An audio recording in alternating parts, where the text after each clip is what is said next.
Lucas capítulo 3, a gente vai ler do versículo 7 ao 14. Diz assim: João dizia às multidões que saíam para ser batizadas: raça de víboras, quem deu a entender que vocês podem fugir da ira vindoura? Produzam frutos dignos de arrependimento e não comecem a dizer uns aos outros: temos por pai Abraão, porque eu afirmo a vocês que Deus pode fazer com que destas pedras surjam filhos a Abraão. E também o machado já está posto à raiz das árvores. Portanto, toda árvore que não produz bom fruto é cortada e lançada ao fogo. Então as multidões perguntaram a João: o que é que devemos fazer? Ele respondeu: quem tiver 2 túnicas, reparta com quem não tem. E quem tiver comida, faça o mesmo. Também alguns publicanos chegaram para ser batizados e perguntaram a João: mestre, o que devemos fazer? Ele respondeu: não cobrem mais do que o estipulado. Também soldados lhe perguntaram: e nós, o que devemos fazer? E ele lhes disse: não sejam prepotentes, não façam denúncias falsas e contentem-se com o salário que vocês recebem. Amém, igreja? Vamos entender o que o Senhor quer nos falar hoje através dessa mensagem. Primeiro vamos entender quem foi João Batista, o seu papel, a sua função. Esse homem a quem o próprio Jesus diz que ele é mais do que um profeta. Esse homem a quem Jesus vai falar a seu respeito que entre os filhos de mulher, ou seja, entre os nascidos de ventre de mulher, ninguém é maior do que João Batista. E por que de tudo isso?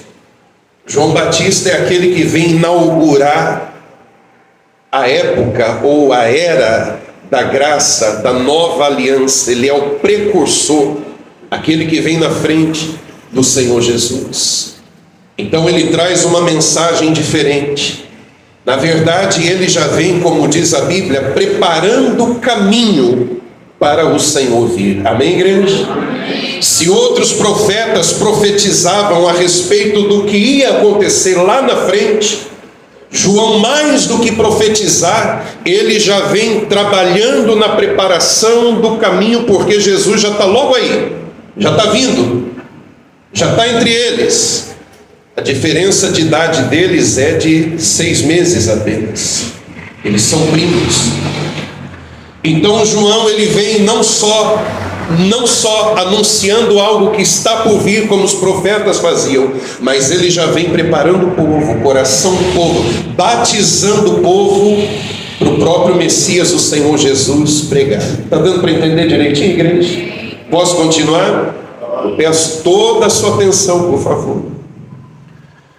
E João também, ele vem como um profeta depois de mais de 400 anos sem profecia nenhuma. Porque o último profeta foi Malaquias. O último que profetizou, que falou da parte de Deus.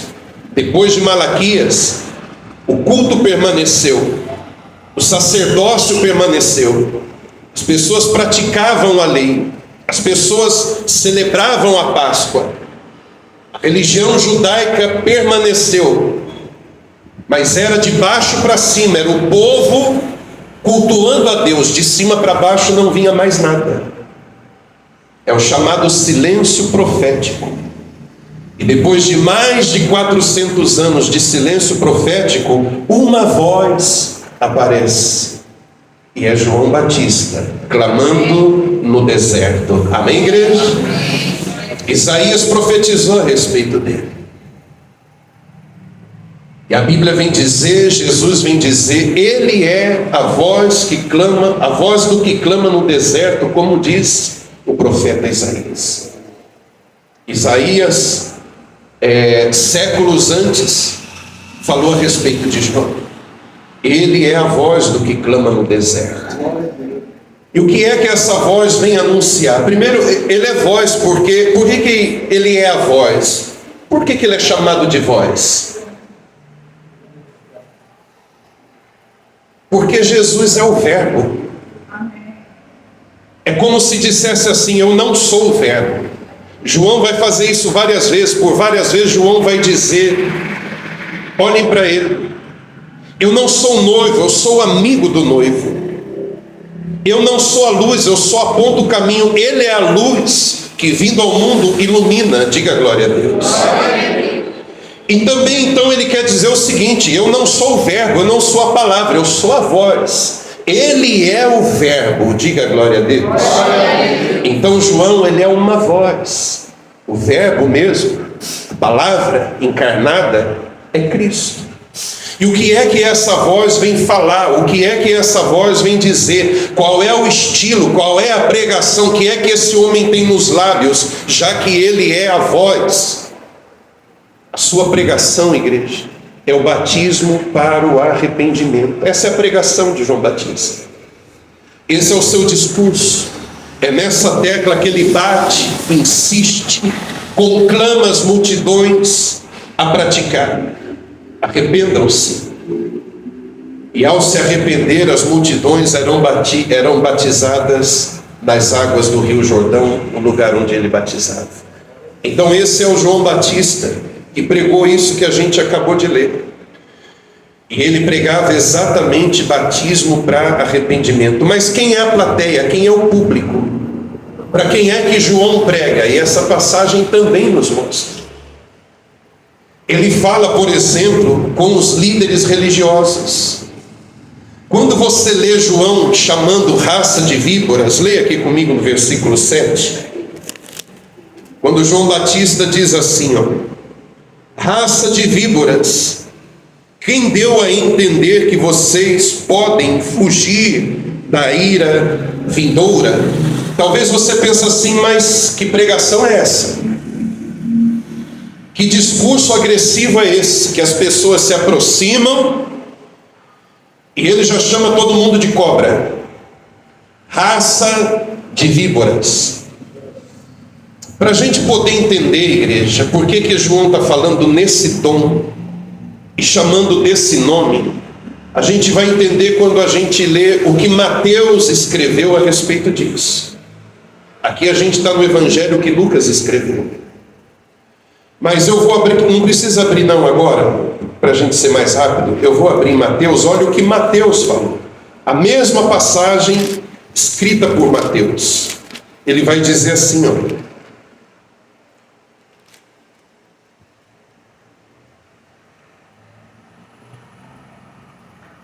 diz assim: quando João viu que muitos fariseus e saduceus vinham ao seu batismo, quem que vinha até ele? Fariseus e saduceus. Então no meio daquela multidão tinham os líderes religiosos. Está dando para entender direitinho? No meio daquela multidão que vinha para batizar tinha religioso praticante que se gabava da sua religião. Líderes religiosos. Então Mateus vai dizer assim: viu que muitos fariseus e saduceus vinham a seu batismo, então disse-lhes: raça de víboras, quem deu a entender que podem fugir da ira que está por vir? Então essa expressão raça de víboras não é dirigida a toda a multidão. Essa expressão raça de víboras, ela está olhando diretamente para esses homens religiosos praticantes, líderes da religião daquela época, e ele diz para eles: raça de víboras. Quem é que levou vocês a pensarem que vocês podem escapar do juízo? E sabe qual era a alegação? Os fariseus diziam o seguinte: a gente é filho de Abraão. Leia comigo no versículo 8 de novo.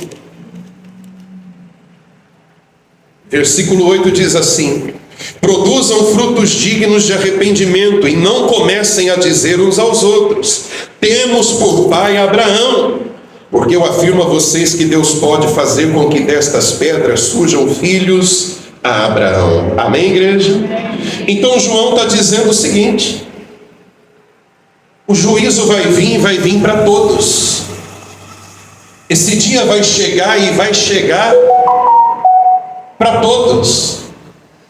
Não pense que vocês podem usar esse argumento: mas eu sou filho de Abraão. Eu sou filho do homem escolhido por Deus, ao qual chamou e fez promessa de que a sua descendência seria eleita. Eu sou descendência daquele homem que o Senhor chamou e escolheu para formar da descendência dele, um povo. Então eu sou povo de Deus. João está dizendo: não tem favorecidos, não tem gente com privilégio. O dia do juízo, o dia do julgamento será para todas as pessoas, hebreus, não hebreus, seja fariseu, seja saduceu, tenha religião, não tenha religião, Deus julgará a todos. Amém, igreja? Então esses homens tinham essa segurança, essa falsa segurança dentro de si. A gente é filho de Abraão, a gente é a nação eleita, a gente faz parte do povo escolhido de Deus, a gente está imune, a gente está garantido, a gente é praticante da religião, a religião legítima, a religião que Deus estabeleceu, a lei de Moisés. Então a gente está imune, não há para a gente não precisa. É como se eles dissessem: esse povo maluco, esse povinho que escuta, esse louco, que come gafanhoto, que veste uma pele que é feita de, uma roupa que é feita de pele de camelo, esse povinho que não tem nada para fazer vai batizar com ele. A gente não precisa disso. A gente já entendeu que a gente é filho de Abraão. Não tem por que passar por um papelão desse. Não tem por que escutar um homem feito esse. Não, a gente é filho de Abraão. Olha o pensamento que eles tinham: fiados, apoiados na sua religião. E João vai dizer o que está lá em Romanos, que Paulo diz: todos pecaram. Repita comigo: todos pecaram. Paulo disse: todos pecaram e destituídos estão da glória de Deus. Todos. Não há ser humano que não precise passar pelo novo nascimento. Não há ser humano que não precise ser regenerado. Não existe. Lembra de Nicodemos? Nicodemos, Jesus pregou para ele. Nicodemos não é um homem qualquer. Nicodemos é uma autoridade dentro da religião, membro do sinédrio, da alta cúpula da religião. E Jesus olha para ele e diz: te importa nascer de novo, Nicodemos? Em outras palavras, o cargo que você ocupa, a função que você tem, o ministério que você tem, o título que você ostenta, o respeito e o prestígio que você tem do povo, não lhe confere salvação. Você precisa nascer de novo. Então essa é a pregação de João Batista, primeiro aos fariseus. Ele olha para eles e diz: raça de víboras, vocês são hipócritas. Não pense que a religião de vocês garante alguma coisa. E ele vai dizer mais: produzam frutos de arrependimento. Olha o segredo, igreja. Olha o princípio da salvação. Olha onde começa a salvação de uma pessoa. Isso é muito importante você entender. A tua salvação não começa quando você passa a frequentar a igreja, nada disso. A tua salvação não se dá no momento em que você assina uma ficha de membro, recebe a carteirinha de membro de uma igreja, nada disso. A tua salvação não se dá no momento em que você começa a praticar boas obras, como muita gente acredita nisso. Se você perguntar aí fora, tem um monte de gente que está convencido que vai para o céu. Sabe por quê? Eu sou um cara legal. Eu só faço bem. Eu não faço mal para ninguém. Se eu não puder fazer o bem e o mal, eu também não faço. Eu ajudo o pobre. Eu dou cesta básica. eu ajudo um idoso a atravessar, então não tem por que eu não ir para o céu. Não tem por que alguém dizer para mim que eu não vou ser salvo. Salvação não tem nada a ver com isso. É por isso que João vai dizer o seguinte: produzir frutos dignos de arrependimento, como a gente leu aqui. O que quer dizer fruto, igreja? Fruto quer dizer resultado. Aquilo que eu faço de bom, as minhas boas obras, são frutos de um coração arrependido. Diga glória a Deus. Glória a Deus. Então, boas obras não garantem salvação. Boas obras não me levam para o céu. O termo fruto não está aqui por acaso. Fruto quer dizer resultado, é consequência. É consequência de um coração transformado porque se arrependeu. É consequência de uma vida que foi tocada por Deus, regenerada por Deus, salva por Deus. Aí então vem os frutos dessa vida de quem se arrependeu. Diga glória a Deus. Aí vem os frutos. Então é por isso que João bate nessa tecla e diz: produzam frutos dignos de arrependimento. Ele poderia dizer: façam boas obras. O segredo é esse. Não. Ele usa categoricamente o termo fruto, porque fruto é resultado, não é causa, é consequência. Estou sendo claro, igreja? Fruto não é causa de salvação, é consequência de um coração que foi salvo. E foi salvo porque se arrependeu. Então produzam frutos que vão testemunhar um arrependimento genuíno. Produzam frutos, é o que ele está dizendo para os fariseus hipócritas, para a raça de víboras. Produzam frutos que vão testemunhar um coração que se arrependeu de verdade e creu no Senhor Jesus. Bispo, por que eu estou ouvindo isso nessa manhã?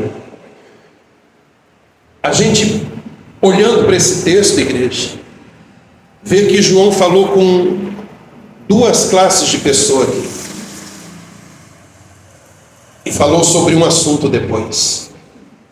Primeiro ele está falando com os religiosos. Está claro isso para você? É para eles que João olha e diz raça de víboras, porque ele sente o cheiro da hipocrisia. Raça de víboras, tratem de produzir frutos dignos de um arrependimento. Mas aí a multidão, o povo. Primeiro ele falou com o clero.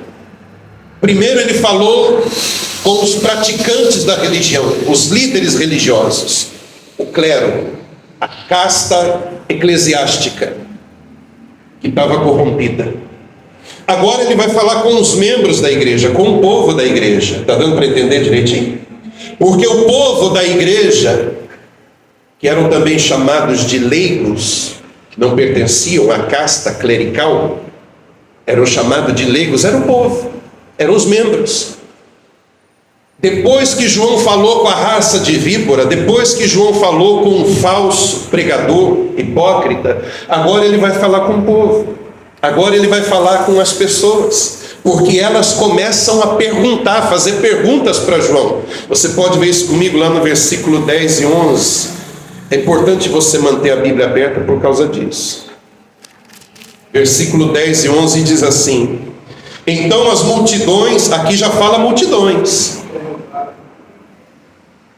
ele está falando com o povo, perguntaram a João: o que é que devemos fazer?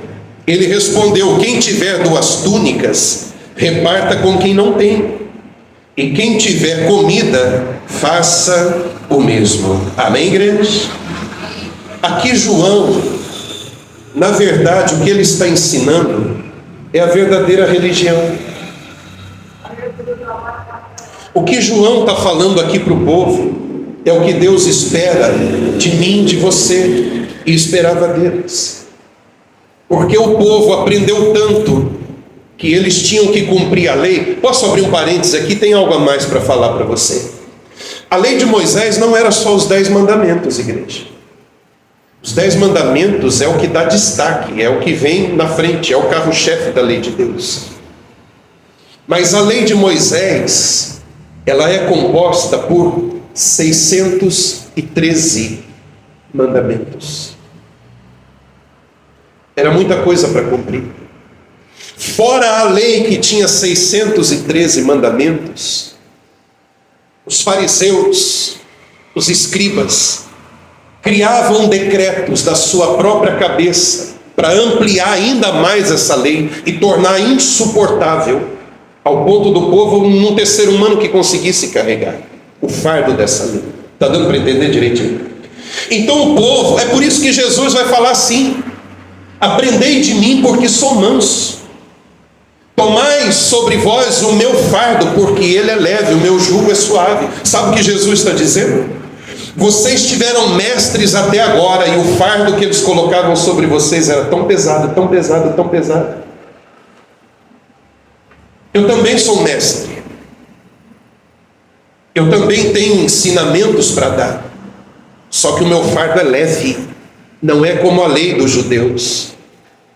Não é como a lei dos fariseus. O meu fardo é leve, o meu jugo é suave. Amém, igreja? Amém.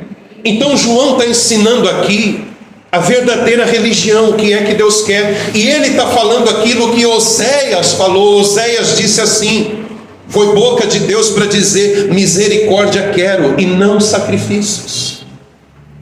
O meu prazer não está em que vocês sejam tão rigorosos com essa lei que vocês aprenderam, mas o meu prazer está em que vocês exerçam amor, justiça e misericórdia para com os outros. E é o que Jesus pregou, é o que Jesus ensinou, e é o que ele ensina até hoje. Esses são os seus ensinamentos para todas as gerações. Diga glória a Deus. Então João olha para eles, quando eles fazem a pergunta: o que é que a gente faz? Qual é o nosso papel agora com essa nova mensagem, com essa nova pregação que você está trazendo, que é tão diferente do que a gente aprende na sinagoga, do que a gente aprende no templo? O que a gente faz? Porque até hoje a gente está com esse fardo em cima da gente. E João olha e diz: é mais simples do que vocês imaginam. O fardo de Jesus é leve, não é desse jeito. Então é que ele vai dizer: quem tiver 2 túnicas, reparta com quem não tem. Ele está ensinando generosidade e amor ao mesmo tempo. Quem tiver comida, faça o mesmo. Justiça, amor, generosidade e justiça. O que é isso, bispo? São obras que me levam à salvação? Não. Como eu acabei de falar, são frutos de quem se arrependeu de verdade. Diga glória a Deus. Não é causa de salvação, é resultado de um coração que foi salvo. Então João, primeiro, ele fala com os líderes. Vocês não pensam que está livre, não. Tem que passar por aqui, ó. Tem que descer o Jordão. Tem que se arrepender, de verdade. Agora ele está falando com o povo, que o povo está perguntando o que a gente faz. Porque a pregação até hoje foi uma pregação de terror, de pavor. O que a gente faz? E João diz: vocês que estão aqui para batizar, vocês que já estão aqui demonstrando arrependimento, vindo às águas, agora vai e produz os frutos: amor, generosidade, justiça, coisas semelhantes a essa. Porque como Oséias disse: eu quero misericórdia, eu não quero sacrifício. Está dando para entender direitinho, igreja? Mas depois João vai falar de um outro assunto. Vamos na ordem. Fala com os fariseus, líderes religiosos, aqueles que trabalham para Deus. Depois fala para o povo que tinha a sua vida, o seu cotidiano normal, não fazia parte do clero, não serviam no templo, não tinham uma profissão sagrada, digamos assim. O povo que tinha vida comum do lar, vida comum entre a sociedade. E aí surgem novas perguntas. Leia comigo agora, lá no versículo do 12 ao 14, diz assim: também alguns publicanos chegaram para ser batizados e perguntaram a João: mestre, o que devemos fazer? Ele respondeu: não cobrem mais do que o estipulado. Também soldados lhe perguntaram: e nós, o que devemos fazer? E ele lhes disse: não sejam prepotentes, não façam denúncias falsas e contentem-se com o salário que vocês recebem. Amém, igreja? Essas duas perguntas aqui, dos publicanos e dos soldados, era porque o pecado que eles tinham e que acusava a mente deles dizia respeito à sua profissão, trabalho. Igreja, isso aqui, eu sei que eu falei de muita coisa aqui, mas o que eu creio que Deus está querendo tratar mesmo com a gente está nisso que eu vou falar agora para vocês. Esses homens sabiam que o que faziam, da maneira como faziam, estava mal, estava errado. A sua profissão, a maneira como executavam o seu ofício, eles tinham consciência que estava desagradando a Deus, tinha um negócio ali martelando na consciência deles. O publicano pergunta: o que é o publicano? É o cobrador de imposto, que via de regra cobrava muito mais do que devia cobrar, para embolsar para si aquele acréscimo. Está dando para entender direitinho? Então esse publicano olha para João e está falando de uma regeneração. Olha para João que está falando de um coração transformado, mudança de atitude, e fala assim: e a gente então? A gente é publicano, a gente faz coisa que não deve fazer, em outras palavras. E João diz o seguinte: olha, igreja, você não precisa abandonar sua profissão, você não precisa deixar o seu trabalho achando que ela é indigna. Apenas vá e faça o seu trabalho da maneira correta. Você não precisa abandonar o seu ofício, aquilo que você faz para ganhar sua vida. Apenas faça corretamente, faça como tem que ser feito. João diz: cobra somente o estipulado. Para de inflacionar os impostos. Para de superfaturar nos impostos. Faça o que é correto, faça o que é justo, faça o que é direito.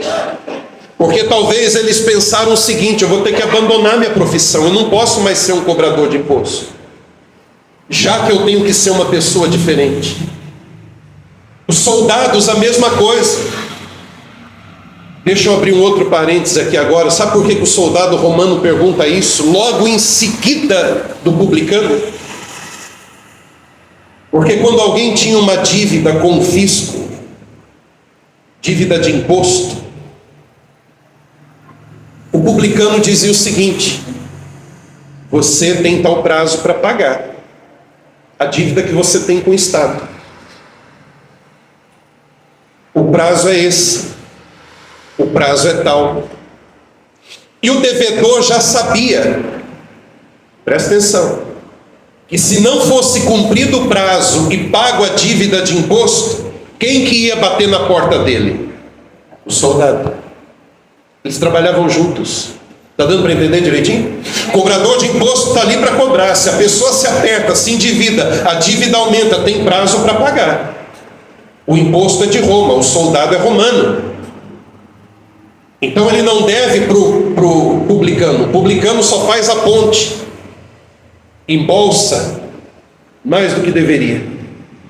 Mas a dívida é com Roma.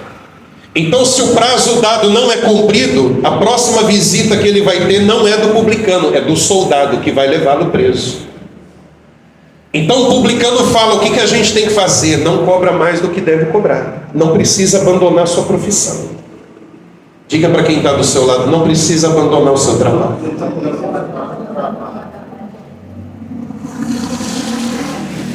Para o soldado ele diz a mesma coisa: você tem um salário, viva dele. Não aceite suborno de ninguém. Não vá coagir ninguém pedindo suborno. Não embolse dinheiro nem passivamente, nem ativamente, nem porque alguém ofereceu, nem porque você está cobrando. Não favoreça ninguém usando da autoridade que você tem. Cumpra o seu papel de soldado, receba o seu salário, é isso que você tem que fazer. Amém, igreja? Bispo, o que isso quer dizer? Por que isso fala comigo hoje? Porque ainda hoje, igreja, tem gente demonizando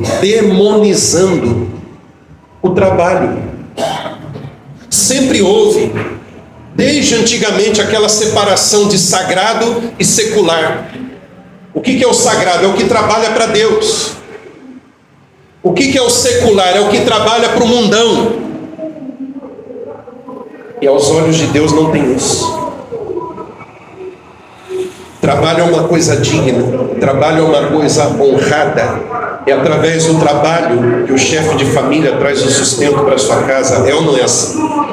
Então a gente não pode viver demonizando, tratando como secular, como separação, aquilo que é lícito.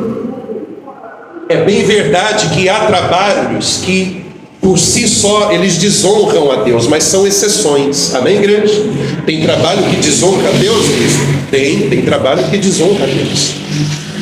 Eu poderia dar vários exemplos aqui.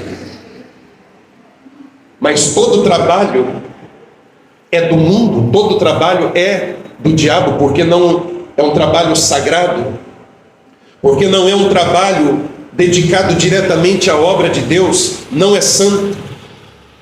Não é assim, igreja.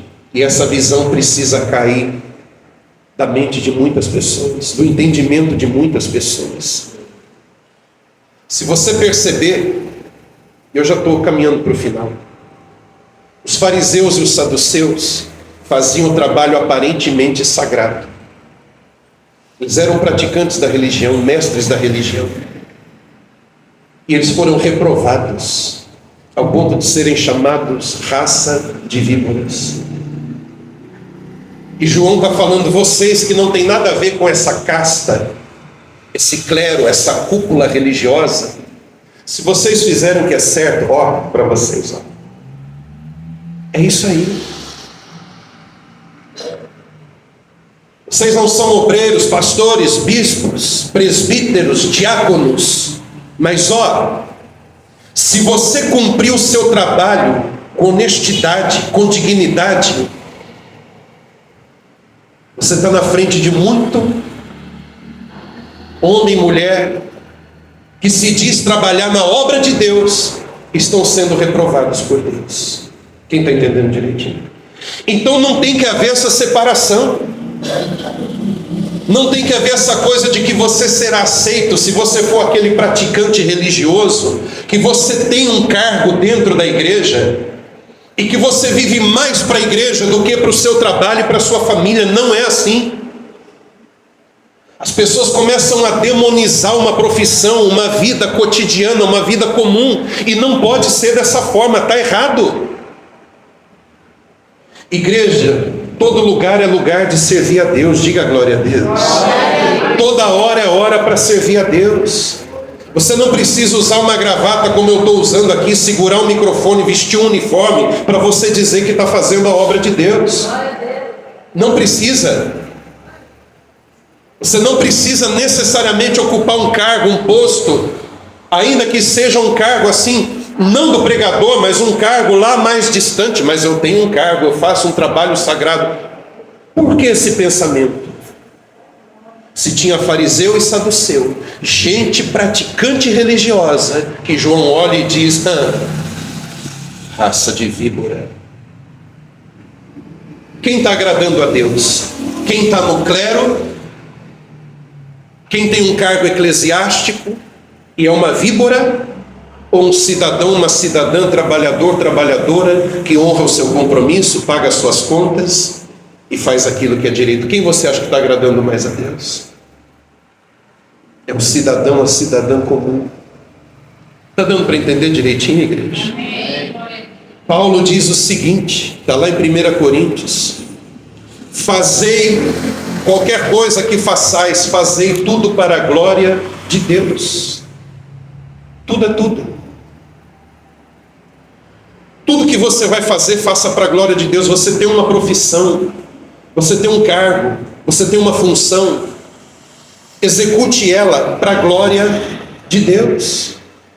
Seja o melhor funcionário que você puder ser, seja o melhor profissional que você puder ser, e se você estiver fazendo como João disse, faz a sua parte, sem defraudar ninguém, sem prejudicar ninguém, sem puxar o tapete de ninguém, sem tirar proveito de ninguém, você está glorificando a Deus lá no seu trabalho.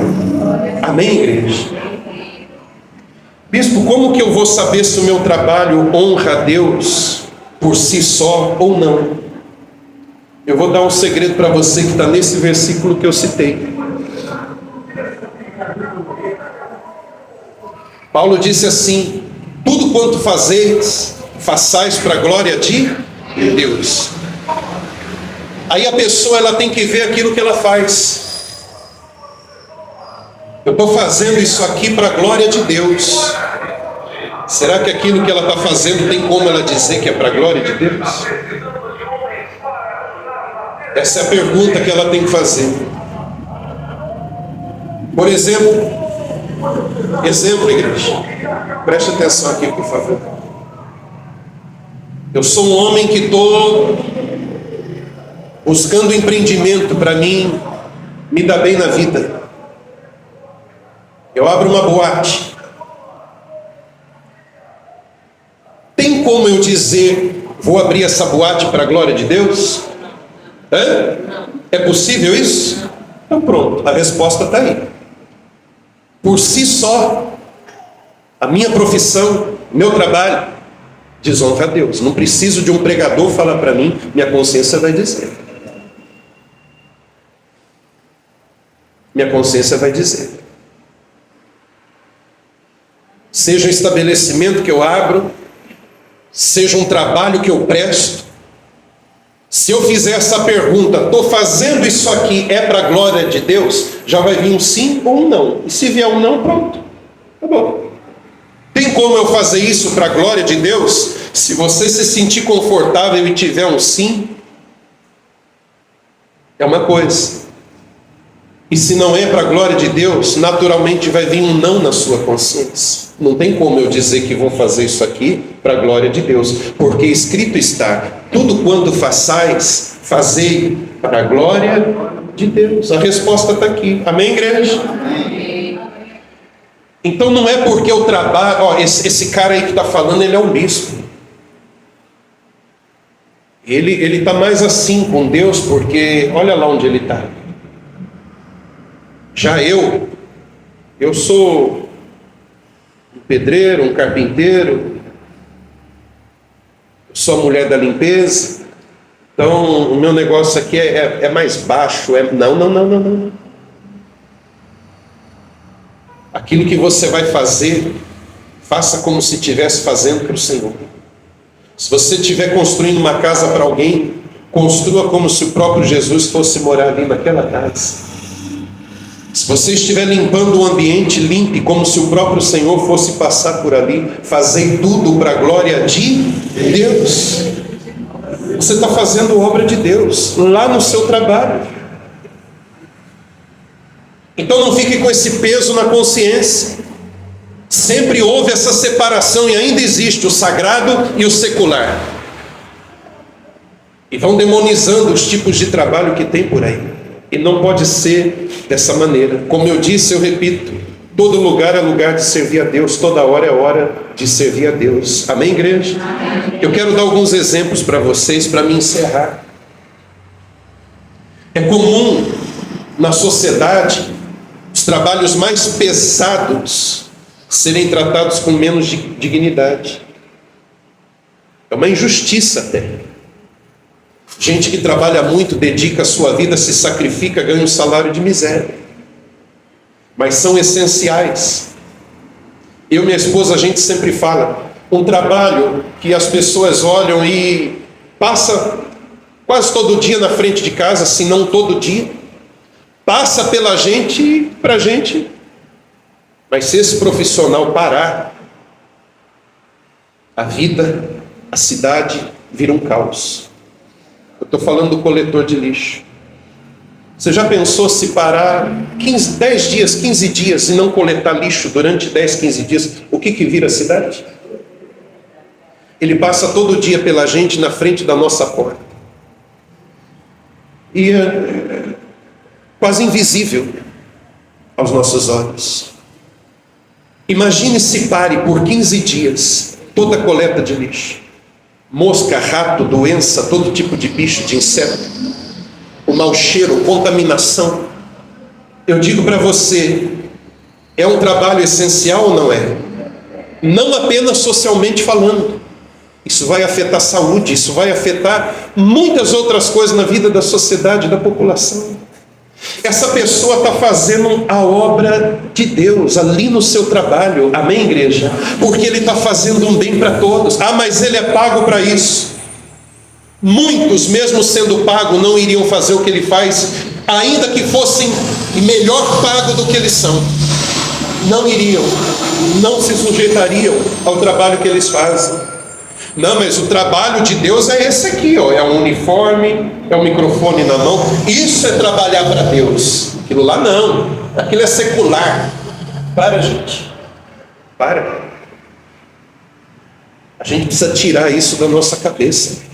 Está dando para entender direitinho, igreja? Imagina se o enfermeiro faz a obra de Deus ou não. Não nesse formato que eu faço, mas faz.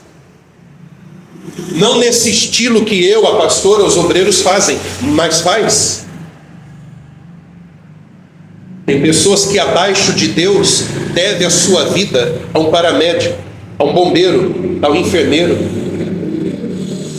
Tem pessoas que só podem trabalhar e trazer o pão para a mesa porque um cuidador está cuidando da sua mãe e do seu pai. Se não tivesse esse profissional ali, você teria que deixar o emprego para poder cuidar deles e tudo estaria comprometido.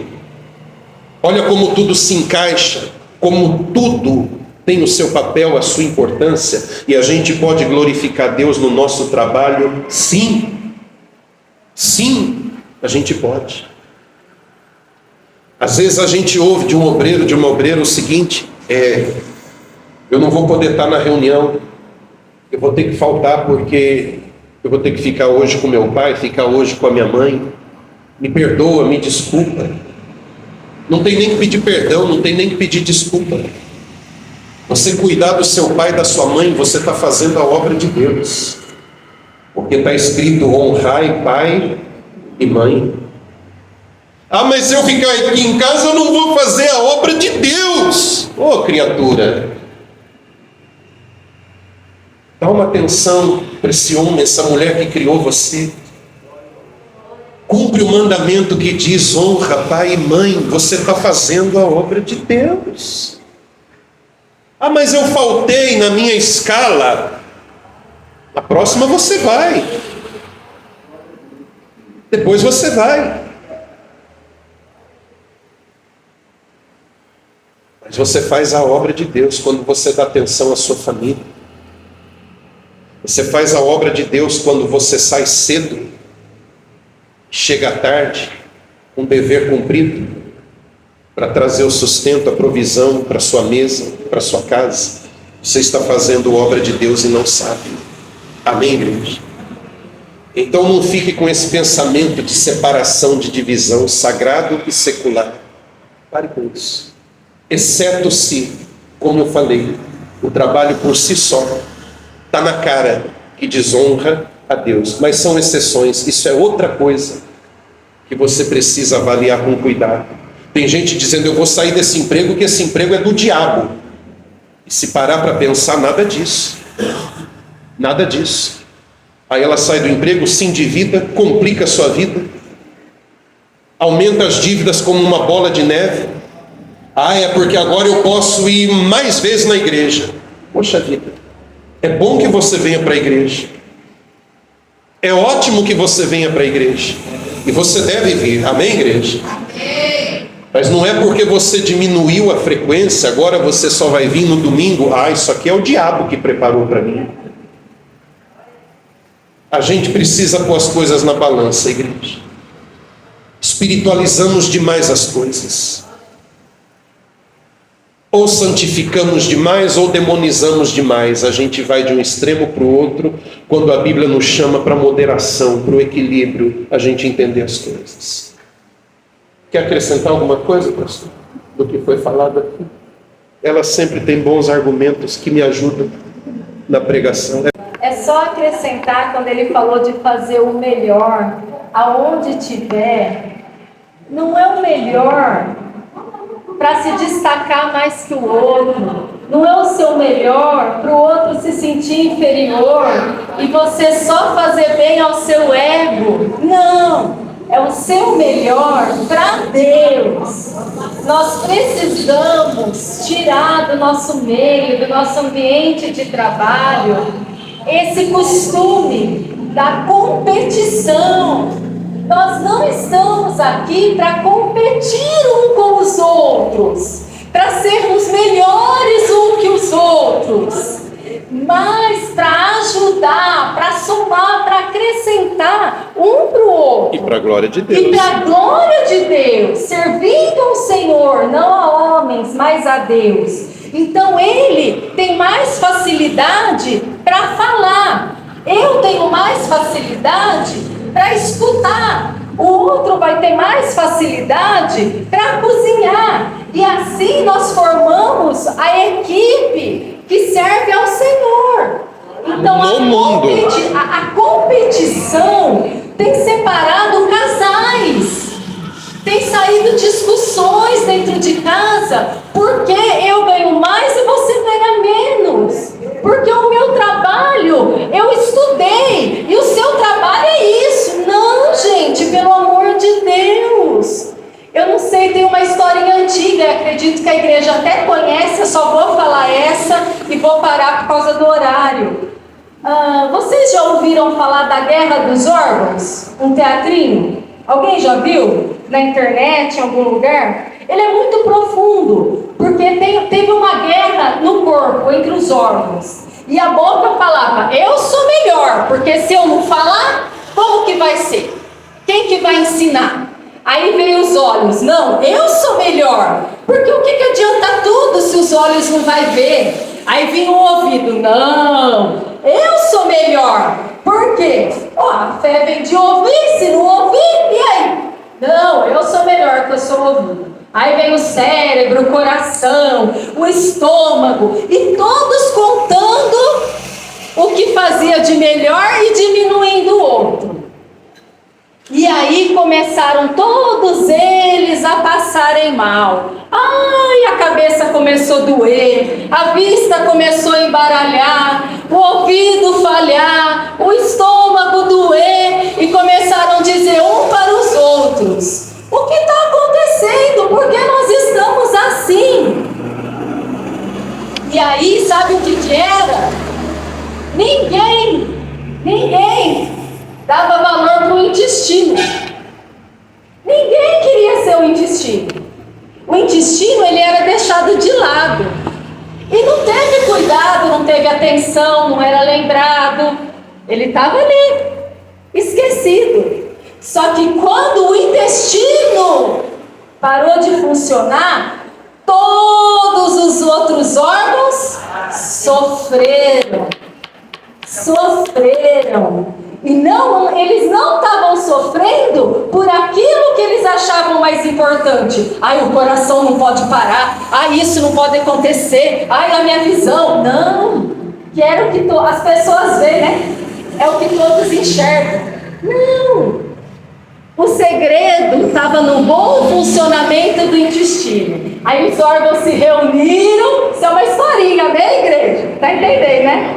Foram lá e disseram assim: intestino, por que você parou? Por que você parou? Reage, fala conosco, volta a funcionar, intestino. Aí o intestino lá triste, desprezado, humilhado, caluniado, né? Aí ele foi se alegrando com a atenção que deram para ele. O intestino voltou a funcionar e todo o corpo ficou como? Bom. A vista voltou a ficar boa. O ouvido, o estômago parou de doer. O fígado deu glória a Deus. Amém?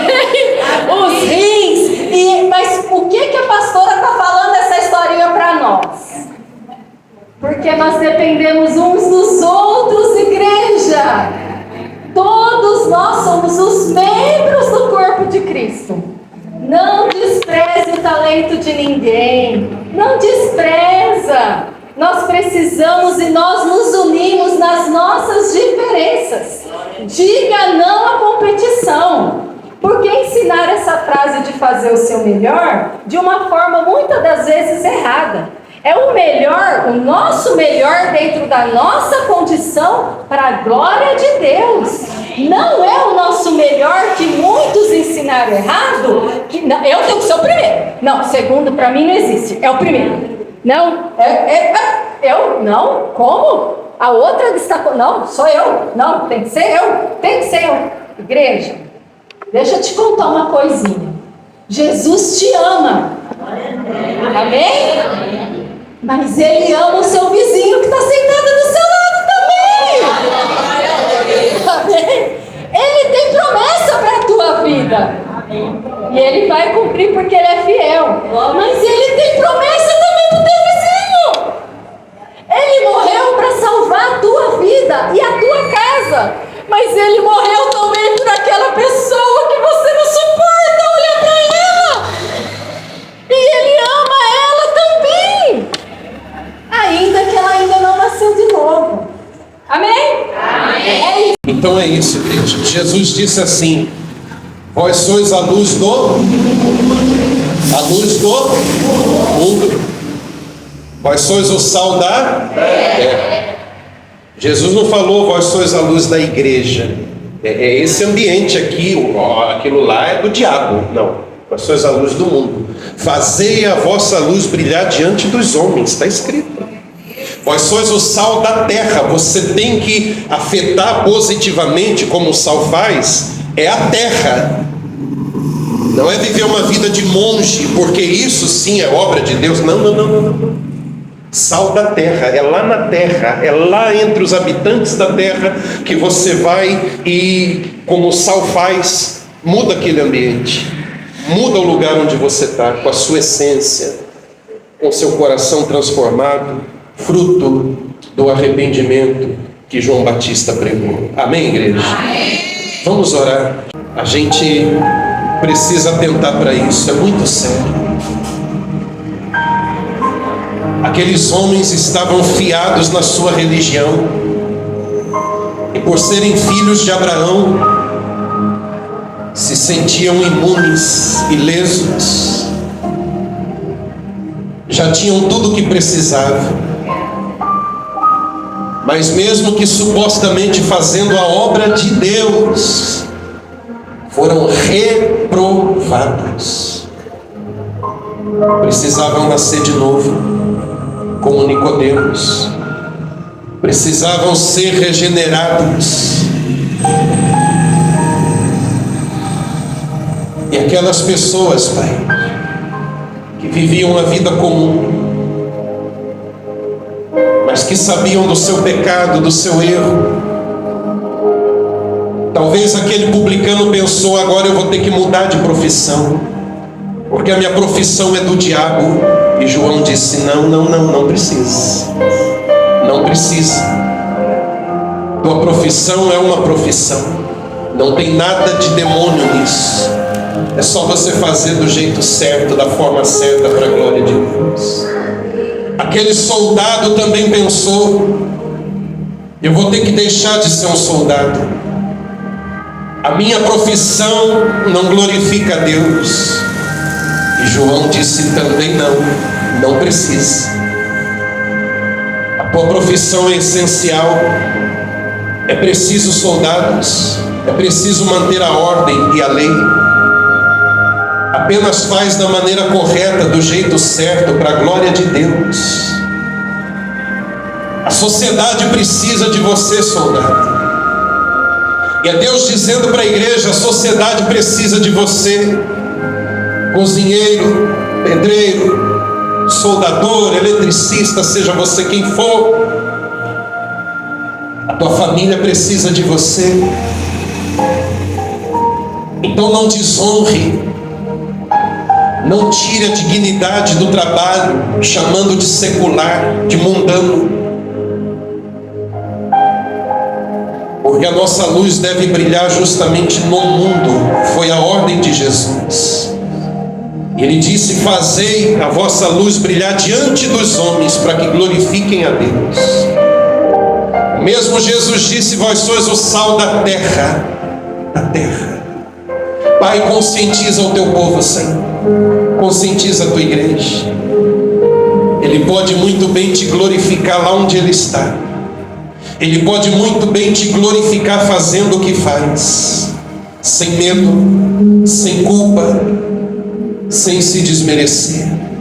O Senhor está contando com pessoas em todas as áreas. O Senhor precisa de gente na cultura, na educação, gente de Deus, gente transformada, gente que se arrependeu. O Senhor precisa de gente assim, em altos cargos. O Senhor precisa de gente assim nas cortes. O Senhor precisa de gente assim em todos os lugares, para ser como o sal que dá sabor a tudo que está à sua volta. Tira da nossa mente essa ilusão, Pai. Tira da nossa mente essa tendência de espiritualizar tudo, dizendo isso é obra de Deus, aquilo é obra do diabo, quando na verdade não é. Nos ajude, Pai, e ajude este pregador a levar a mensagem da maneira que o teu povo entenda, aprenda e possam praticar. Me ajude, nos ajude, eu te peço, em nome de Jesus. Diga: Senhor Jesus, que tudo que eu fizer seja para a tua glória, como diz a tua palavra. Eu vou fazer o meu melhor como para o Senhor e não para os homens, em nome de Jesus. Diga amém, glória a Deus e glorifique ao Senhor.